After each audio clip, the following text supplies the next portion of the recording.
leadership is very interesting and fascinating to me. That we've been called, especially in these last 3 months, to live in spaces that we've not either not lived in before, or we've not lived in a lot.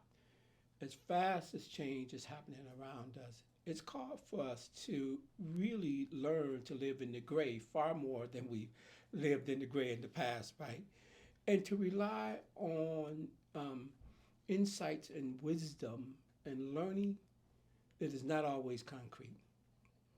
That there are some things that is very out front and hands on, but there is this kind of adaptation and ability to be flexible, to be creative in the moment that has been called for.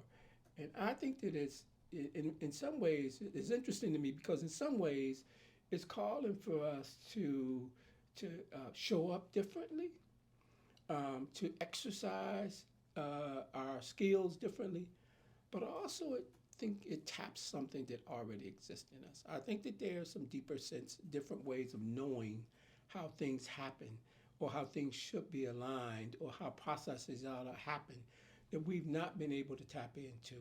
And that this living in the gray is calling for us to spend more time exercising that.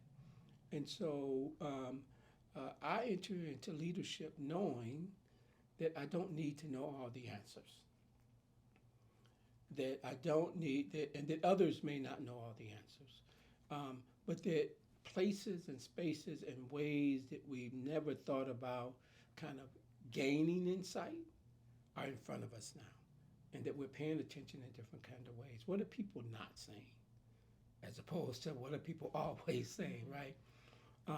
If you stitch things together in the environment, what do they spell out that you just wouldn't have thought of or imagined when you were kind of trudging along by yourself, right? So I think that it's calling for us to exercise some new, but also some old ways of knowing and practicing. And I would also say what it is called out in us is that we are now operating with a higher level of both intentionality and tension.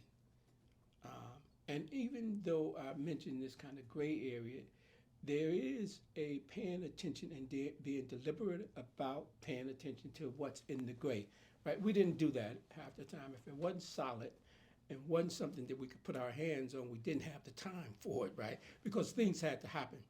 I think we're finding that there are answers in the gray, that there are answers in the questions, not always in the answers, but there's answers in the questions that we wouldn't have paid attention to before. And so I think as a leader in these times, I think being able to help people see through that and see into it has been kind of ratcheted up, right? Both inside and outside of the organization. That we are in this kind of exploratory phase where we're being called to be on the stage, actively engaged, and then having to go to the balcony to see the big picture at the same time. And in between the two, we're having to hold this space of greatness, not always knowing what happens between the time that we get to the balcony or back to the stage, but being committed to keeping the work going forward. I think that that's a different way. I always say that there's far more in between the lines than is on the line, right?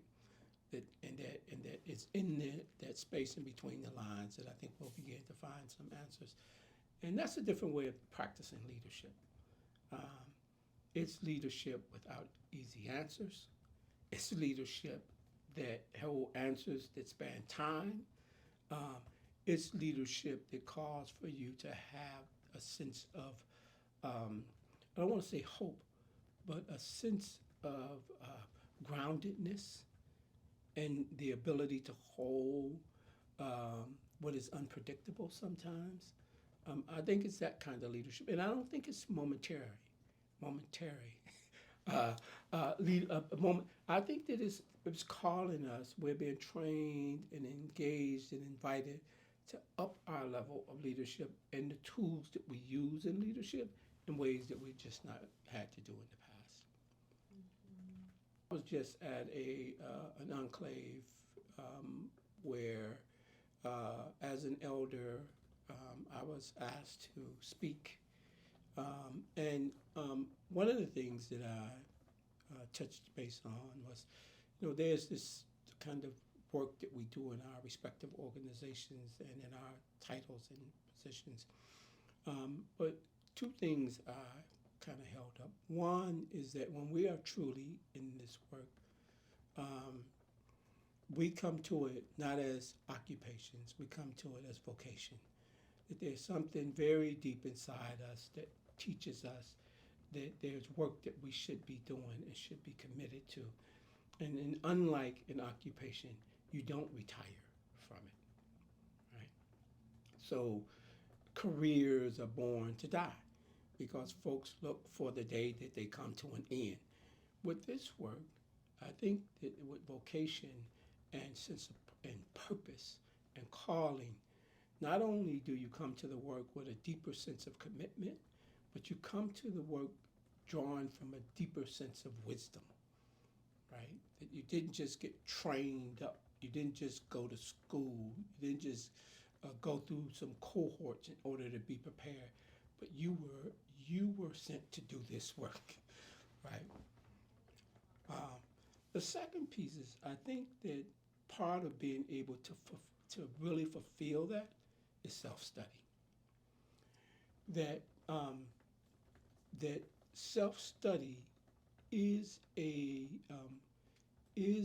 tapping into the strength and wisdom and insights that not only come with you, but have been passed on by your ancestors, right? It have been, if you hold to a creator, that there's a different way to come to this work that gets reflected in how you show up, right? And the self-study piece for me is as deep as this, is if you don't know yourself, you can't love yourself, right?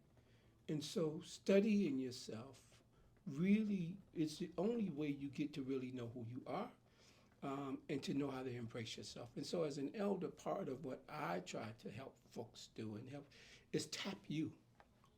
Is tap into you.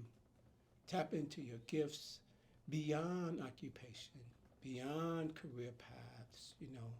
I share that there are three ways, at least three ways that folks tend to come into this work.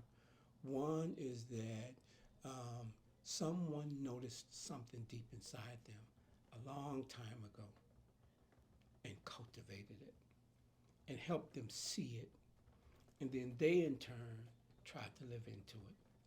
And so they act a certain way, they begin to think a certain way, they begin to practice a certain way. And they may even get some training and supports that help to enhance that. The other is very market-driven, that you learn early on what's popular, what's in demand, and you spend your time shaping yourself to respond to that.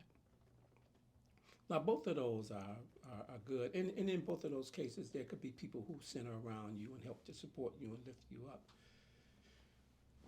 But the third starts from within, that early on you really begin to recognize that you have a gift, that you have a purpose and a calling. And you may not even have the language for it.